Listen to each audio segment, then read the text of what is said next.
Chers étudiants, bonsoir.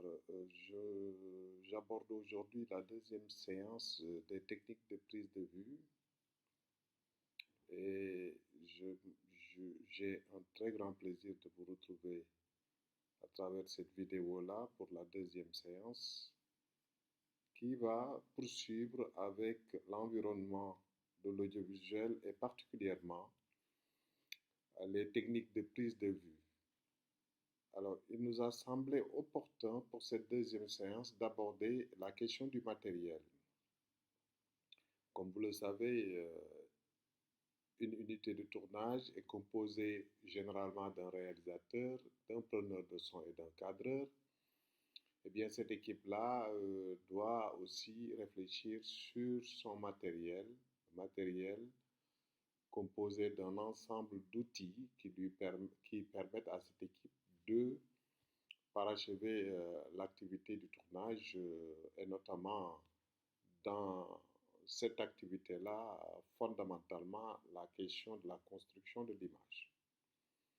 Alors, nous allons aborder le matériel, donc nous allons aussi parler de l'équipe technique de tournage et nous allons troisièmement parler de la construction de l'image et d'un ensemble de règles qui régissent cette construction de l'image-là.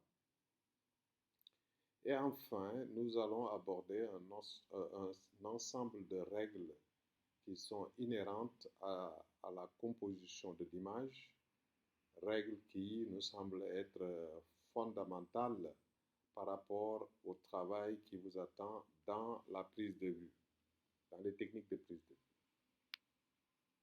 Alors, comme je l'ai dit à l'entame de mon propos, la problématique du matériel de tournage est absolument nécessaire pour les apprentissages autour des techniques de prise de vue. Donc, pour aborder la question du matériel, je dois dire que le minimum prévu pour un tournage est une caméra, un pied de caméra, de l'éclairage, 2 ou 3 mandarines, c'est-à-dire genre projecteur, comme vous les voyez souvent dans le tournage des clips ou dans les reportages pour la télévision. Vous avez des projecteurs moyens avec des lampes qui permettent d'éclairer un peu une scène en vue de prendre des vues dans les règles de l'art. Donc vous avez une caméra, un pied de caméra, de l'éclairage, un micro, une perche.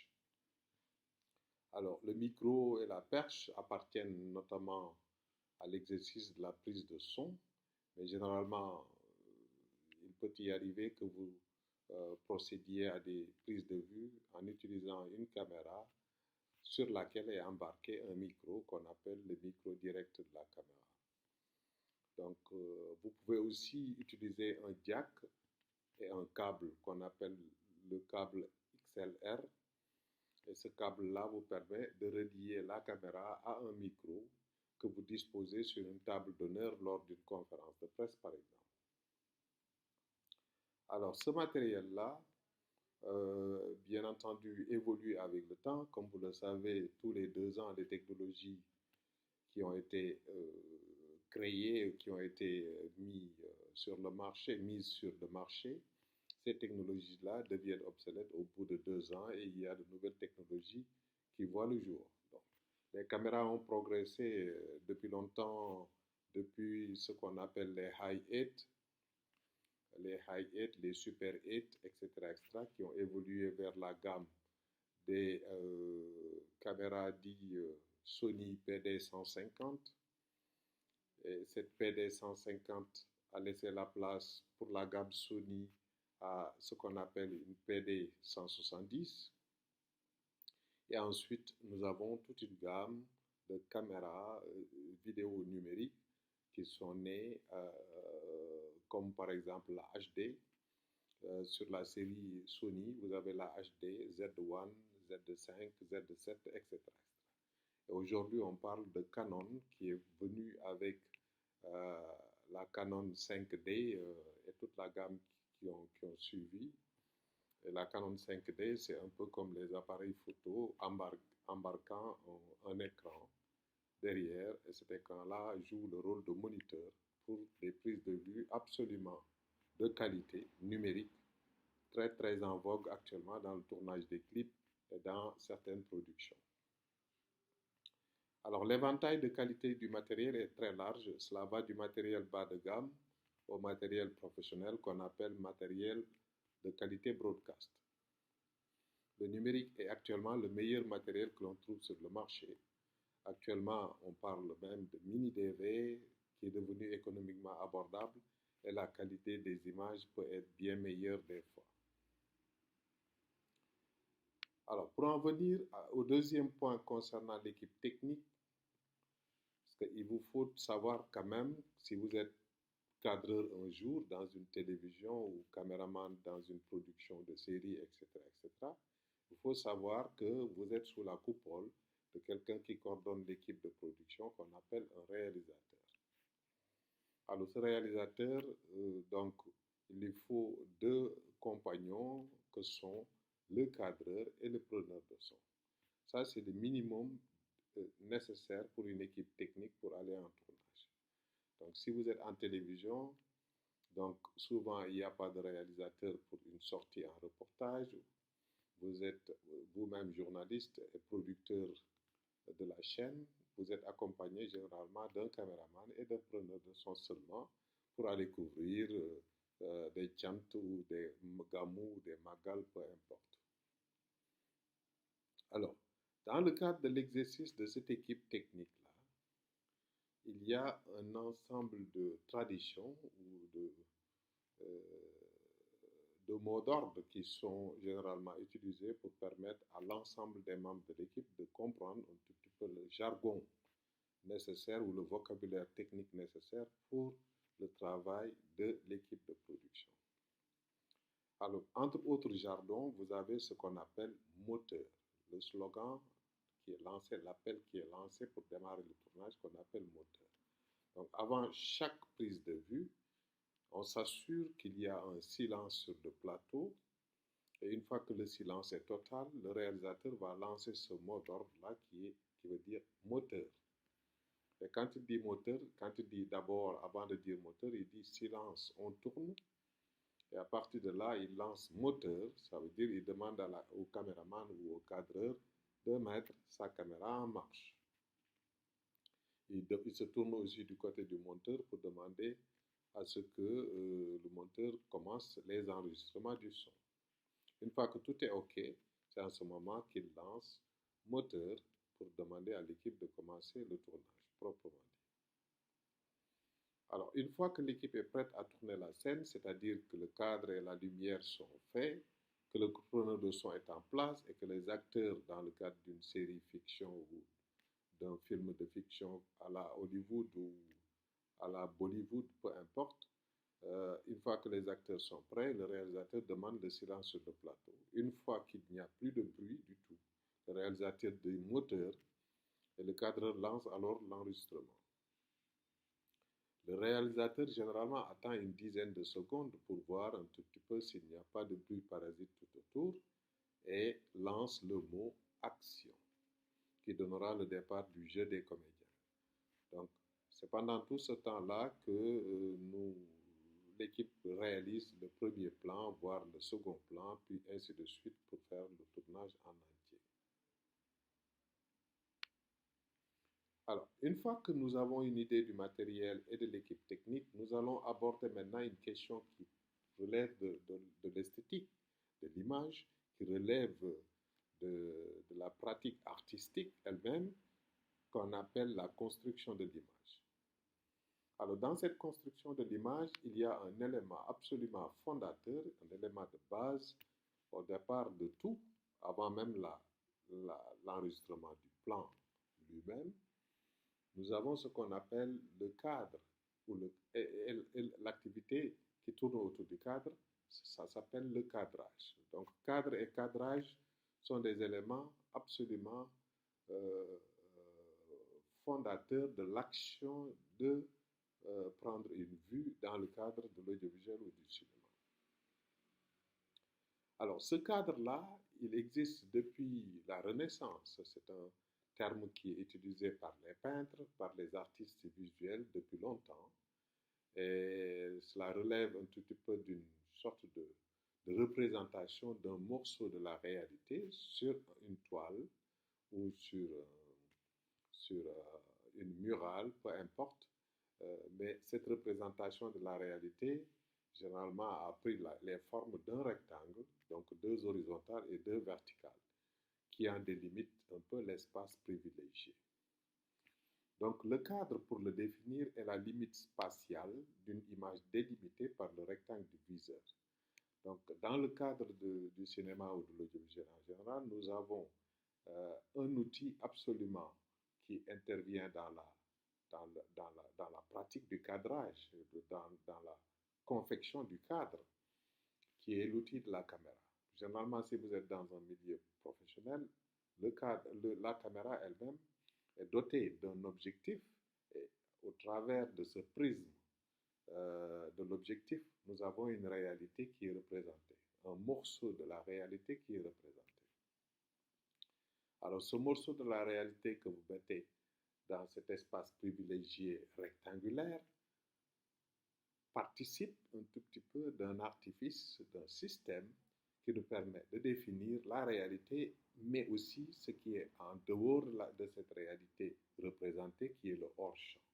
Vous avez le champ visuel de la caméra, que la caméra capte, mais vous avez ce qui existe au-delà de ce champ visuel-là, qui est le hors-champ. Champ et hors-champ. Dans ce jeu du champ et hors-champ réside toute la narration cinématographique ou audiovisuelle. Et ça, c'est très important à retenir. Donc, cadrer en photographie, cinéma ou vidéo, c'est choisir ce qui apparaîtra dans l'image que l'on construit. Donc, si vous avez besoin de montrer un individu en entier, ou le visage d'un individu, ou la ceinture d'un individu perçu au travers de sa taille, ce n'est pas la même chose. Chaque fois, vous racontez un bout de réalité qui est différent dans la perception que le spectateur en a. Et la perception n'est jamais la même chose d'un individu à un autre, ce qui pose la problématique du sens autour de ce cadre-là, qui est un espace privilégié. Donc, cadrer en photographie, cinéma ou vidéo, c'est choisir ce qui apparaîtra dans l'image que l'on construit.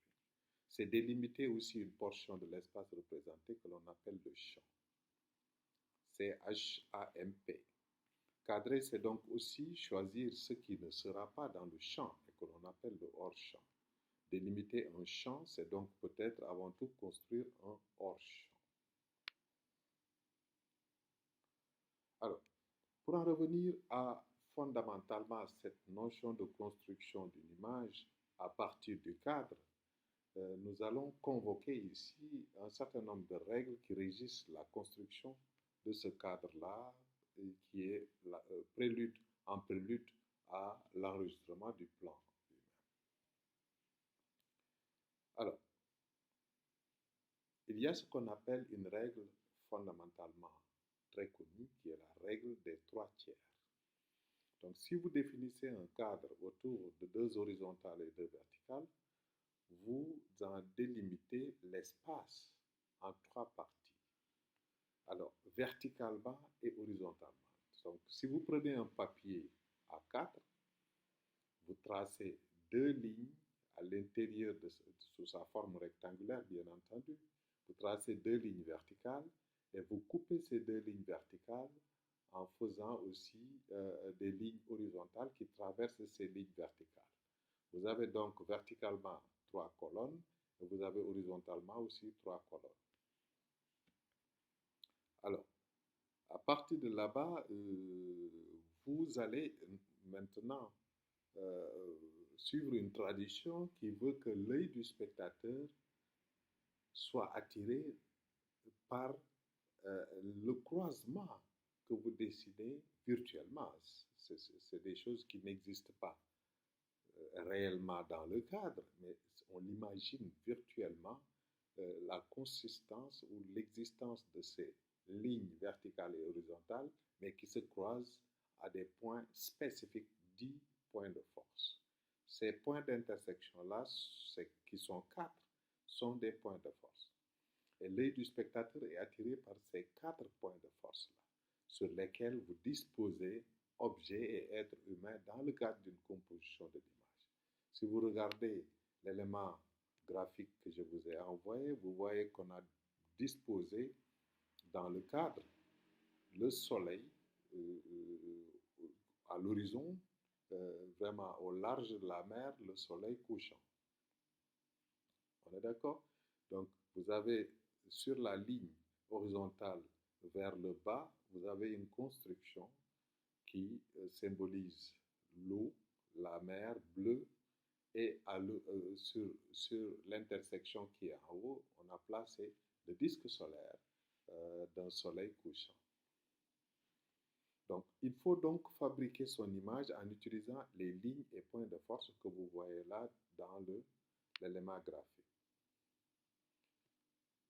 Alors, donc, la règle des tiers veut que si vous construisez donc une image, vous vous imaginez l'existence justement autour de ce cadre qui délimite l'espace privilégié que vous avez choisi pour représenter un morceau de la réalité.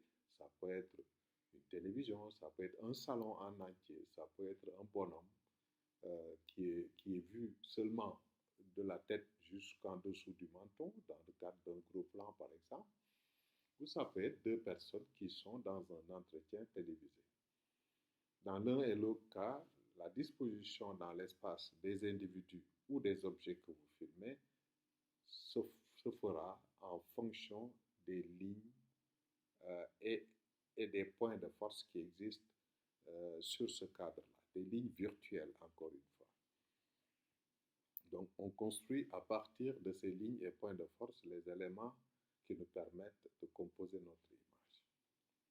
Et ça, c'est fondamental.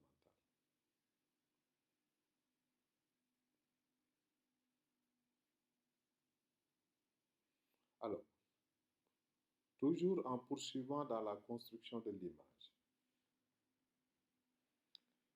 il faut dire que dans la construction de l'image, pour parler plus simple, dans la construction des plans, dans chaque plan, il faudra réfléchir sur les modalités du raccord entre ce plan-là et le deuxième plan qui va suivre.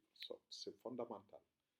Dans chaque plan, vous réfléchissez sur les perspectives du deuxième plan qui va venir pour se raccorder avec le premier plan et composer autour de 2-3 plans une scène.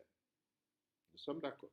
Si vous filmez dans le cadre d'un entretien un présentateur ou une présentatrice, dans le plan où vous allez le filmer, vous allez définir dans la composition des éléments qui entrent en relation entre ce plan-là et le second plan de l'invité qui est à côté de lui ou d'elle.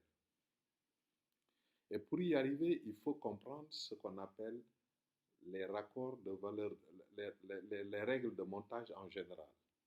Alors, parmi ces règles de montage, nous allons parler du raccord de valeur de plan. Alors, si vous filmez, rappelez-vous, vous avez l'échelle des plans. Nous en avons parlé dans le premier cours. Dans l'échelle des plans, vous avez plusieurs valeurs de plan. Vous avez ce qu'on appelle un gros plan, un très gros plan, un plan rapproché poitrine, un plan rapproché taille, un plan américain, un plan italien. Vous avez aussi ce qu'on appelle un plan d'ensemble ou un plan demi-ensemble, etc.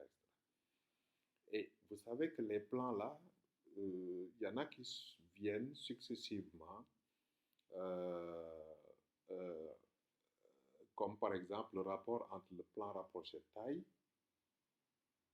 qui est juste autour de la ceinture, de la tête jusqu'à la ceinture, si vous vous rappelez du bonhomme. Ce plan rapproché taille-là, on vous dit que dans le raccord de valeur de plan, vous ne pouvez pas quitter un plan rapproché taille pour venir exactement sur un plan rapproché poitrine, parce que vous n'avez pas sauté entre les deux plans-là une valeur de plan. Donc, ce qui est recommandé, c'est de partir d'un plan rapproché taille pour aller directement vers un gros plan. Et là, vous avez sauté le plan rapproché poitrine, qui est le plan intermédiaire qui vous permet d'avoir un bon raccord de valeur de plan. Si vous êtes dans un demi-ensemble, si vous êtes dans un plan d'ensemble, n'allez pas vers un demi-ensemble. Sautez le demi-ensemble pour aller vers un plan rapproché, ce qui vous donne plus de dynamisme dans le raccord et vous donne la possibilité d'observer la règle du raccord de valeur de plan. C'est très important. Alors, il y a une deuxième règle qu'on appelle la règle des 30 degrés. Il est conseillé donc, dans cette règle des 30 degrés, qu'en plus du changement de valeur de plan, l'axe de la caméra soit décalé d'au moins 30 degrés par rapport au plan précédent. Si vous êtes en train de filmer quelqu'un qui est assis sur son salon, dans son salon, excusez-moi, il est assis dans son salon et il regarde la télé. Si vous le filmez axial, c'est-à-dire vous dans la position de la télévision par exemple, en filmant l'individu en train de regarder la télé, dans un premier plan. Le deuxième plan que vous allez prendre, vous devez vous déplacer latéralement à hauteur de 30 degrés. Nous sommes d'accord. À hauteur de 30 degrés, ce décalage-là vous permet d'avoir plus de dynamisme par rapport à cette règle qui concerne la règle des 30 degrés. C'est ça la règle. Vous n'avez pas le droit de filmer sur le même axe, c'est-à-dire vous déplacer dans la même direction sans changer d'axe pour aller filmer vers un deuxième plan qui est différent. Non, vous décalez légèrement vers la droite en observant 30 degrés. Hein, à peu près la moitié de 90 degrés qui est l'angle droit. Alors, vous avez une règle qu'on appelle la règle des 180 degrés. Et cette règle-là, elle est appliquée généralement quand nous avons deux personnes qui parlent. Comme dans un entretien, Aïssatou Diop Fall et son invité, ou bien Mahmoud Ibra Kane et son invité, etc., etc. Dans le cas où vous avez deux invités et que vous filmez de l'autre côté, hein, axialement par rapport aux deux invités, généralement dans le cadre de deux invités, vous avez deux caméras, une caméra sur le présentateur ou la présentatrice et une caméra sur l'invité. Alors, vous pouvez vous déplacer vers la droite ou vers la gauche pour changer de plan, pour serrer sur le personnage, desserrer pour avoir les deux dans le cadre, etc. etc. Alors, on suppose dans cette règle-là des 180 degrés qu'il y a une ligne imaginaire entre la présentatrice et son invité, ou le présentateur et son invité. Une ligne, bien entendu, imaginaire, une ligne qu'on ne voit pas mais qui est là. Alors, cette ligne-là vous permet de définir un positionnement dans l'espace pour dire que la présentatrice est à gauche, par exemple, et que l'invité est à droite. Alors, si vous vous déplacez dans tous les plans que vous allez prendre, vous pouvez vous déplacer jusqu'à côté de l'épaule de la présentatrice ou déplacer jusqu'à côté de l'épaule gauche de l'invité, mais vous ne devez pas aller au-delà de la ligne dite imaginaire. C'est-à-dire, vous ne devez pas enfreindre cette ligne pour vous positionner de l'autre côté de la présentatrice et de son invité. Si vous faites ça, vous allez devoir perturber le regard du spectateur, du téléspectateur, parce que vous allez vous retrouver avec la présentatrice qui n'est plus à gauche, mais se retrouvera vers la droite. Et l'invité aussi n'est plus à droite, l'invité sera à gauche. Ce qui va perturber un tout petit peu celui qui regarde votre plan, votre image. C'est pourquoi on dit de respecter la règle des 180 degrés, 180 degrés étant un demi-cercle. C'est-à-dire vous pouvez vous déplacer en composant un demi-cercle à droite ou à gauche, mais en n'enfreignant pas la ligne imaginaire qui est la distance qui sépare les deux personnages-là qui se parlent. Alors ça, c'est très très important à prendre en compte dans le cadre de cette règle qui vous permet de respecter cette notion de règle des 180 degrés. Alors voilà un peu ce qu'on a préparé pour vous pour la deuxième séance. en espérant que vous allez fouiner là-dedans, creuser un peu plus. Et j'ai préparé aussi un QCM qui est adapté par rapport à cette deuxième séance-là, étant entendu que une fois que vous avez fouiné dans le cours, vous pouvez répondre facilement à ce questionnaire-là, ce qui nous permet de vous évaluer progressivement dans l'apprentissage euh, autour des techniques de prise de vue. Je vous donne rendez-vous donc jeudi pour une séance d'échange en ligne et vous souhaite de vous jusque-là de rester chez vous et d'être en pleine forme pour le suivi de ce cours de technique de prise de vue TV et aura un très grand plaisir de vous retrouver pour la séance du jeudi. Je vous remercie pour votre attention.